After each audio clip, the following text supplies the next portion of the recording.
Storing your data is a key part of any workflow, and when you're out on set, what drive you have to back up and store your rushes is a really important choice. But there are now hundreds of options on the market, so it can get quite confusing what the differences are, and why one drive costs £70 and why another costs £500. Today, we're going to explore 4 different portable drives from G-Tech and look at what use case they are all best for. We will start with an overview of each drive and then move on to more workflow and durability tests. Coming in at £70, the most affordable of the bunch is the mobile USB-C. This looks like your box standard consumer drive. The simple and elegant housing contains either a 1, 2 or 4 terabyte 7200 RPM hard drive, which is stated to top out at around 136 megabytes per second. It has a USB-C 3.1 Gen 1 interface and comes with both a USB-C to C cable and a USB-C to A for full-size USB 3.0 ports. It weighs roughly 168 grams and is decently slim. The next drive is G-Tech's latest, the Arri ATD. This comes in at £85 and is a beefed up version of the mobile drive. It is on the larger side and is heavier than the mobile drive, but that's because the housing has been designed to protect the drive from the regular wear and tear of a travelling professional creative. It is rain and dust resistant with a £1,000 crush rating. G-Tech have done this by using a rubber weather resistant outer shell and a metal enclosure for the 7200 RPM hard drive inside, which you can get in either a 1, 2 or 4 terabyte version. The hard drive is around the same speed as the mobile drive and also uses a USB-C 3.1 Gen 1 interface and comes with both USB-C to C cables and USB-C to A. Moving on to the solid state drives and starting off with one of my favourite drives I use every day, the mobile SSD. This compact and lightweight drive is available in 500GB, 1TB and 2TB versions, with a 1TB drive retailing at around £225. It uses a USB-C 3.1 Gen 2 port, and because of it using an SSD instead of a more standard HDD, you get much faster read and write speeds over the 2 previous drives. This drive should max out at around 560 megabytes a second. We will get to the real world benefits of this later on in the video though. This drive also has the same £1,000 crush-proof rating, but it also has an IP67 dust and water resistant rating, and is rated for up to a 3 meter drop, which I may have tested a few times over the past year or so of use. The great thing about the drive is it's so versatile. It's a great size to travel with, it's fast enough to edit directly from, and can be used with cameras like the Pocket 6K to record externally, which speeds up workflows massively. The last hard drive is one I've had my eye on for a while now due to its insane speed, the Mobile Pro SSD.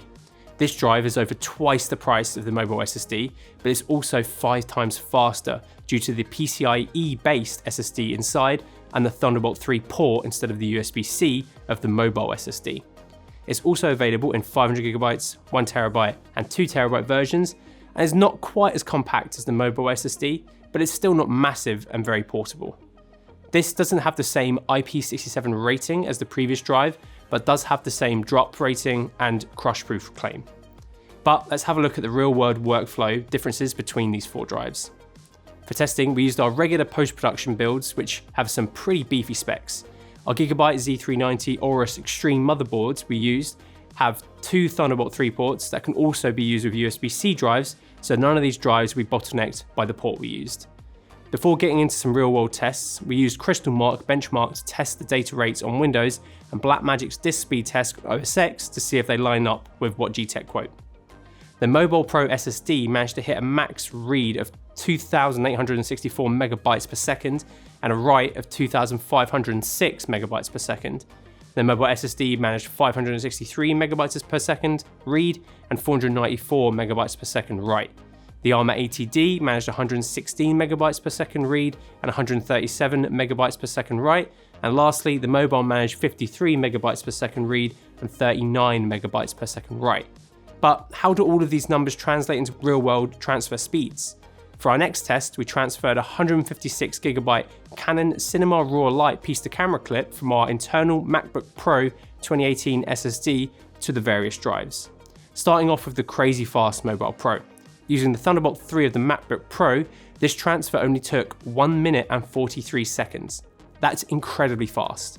The mobile SSD managed it in a respectable 5 minutes and 6 seconds, the ARM ATD managed it in 19 minutes and 50 seconds, and the mobile HDD managed it in 20 minutes and 5 seconds. Here you can really see what a difference using an SSD has over a traditional spinning disk. For our next test, we wanted to put the drives into another real-world scenario, so we transferred over one of our complete projects that we could fit onto this drive. For this, it was our Sennheiser XSWD versus Rode Wireless Go comparison from earlier in the year.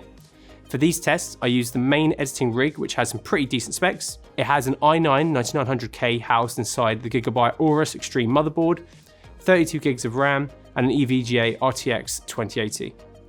The piece to camera was shot using our C200 in 4K Cinema Raw Lite, which is a pretty thick codec and can become difficult to play back with any kind of color grading applied, which we have here. The B-roll was shot with our Red Gemini in 5K HD at 9:1 compression and is lightly graded in Premiere. Starting with the Mobile Pro, you can see that playback is incredibly smooth, at full resolution without any frame drops whatsoever. I can click all over this timeline without any stuttering issues. It's extremely snappy, especially considering CRM is notorious for slow playback. Up next, the mobile SSD has similar performance, but you can see a few frames dropping and you can't scrub through quite as quickly as the Mobile Pro. However, where you see the largest difference in performance is when you drop down to the other two hard drives. Both of these really struggle with playback, even when you turn the resolution down to 8th res. So the thing to take away here is that editing and playing back from these drives is quite limited. You may get away with some other codecs on the market, but for these you need to have your project files on a nice fast drive.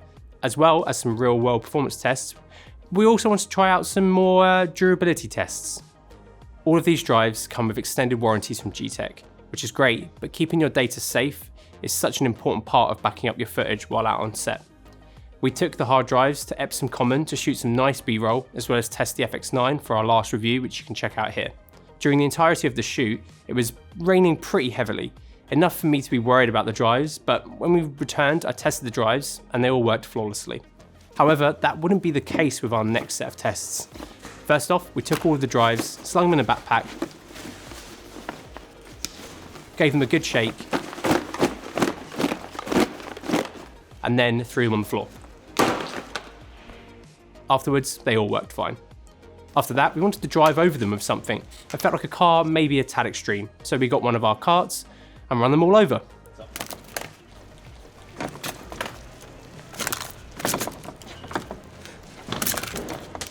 After this, they all worked fine again. We then moved on to some drop tests, starting with them dropping off the cart. This was around a 3-foot drop. I was unsure how they would handle this drop onto concrete, but all the drives mounted and played back rushes absolutely fine. Ready? Lastly, we dropped them all from around 6 foot. And drop.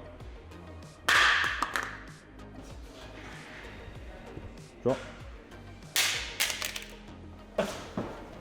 And drop. Oh! That's so grim. It's so grim. It's tested. All of the drives had physical marks at this point, and the ARM ATD, SSD Mobile, and SSD Pro all mounted and worked fine.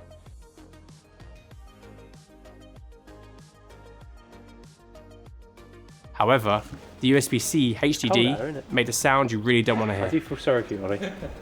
Today's not even a bad day. You hear that? That's a broken hard drive.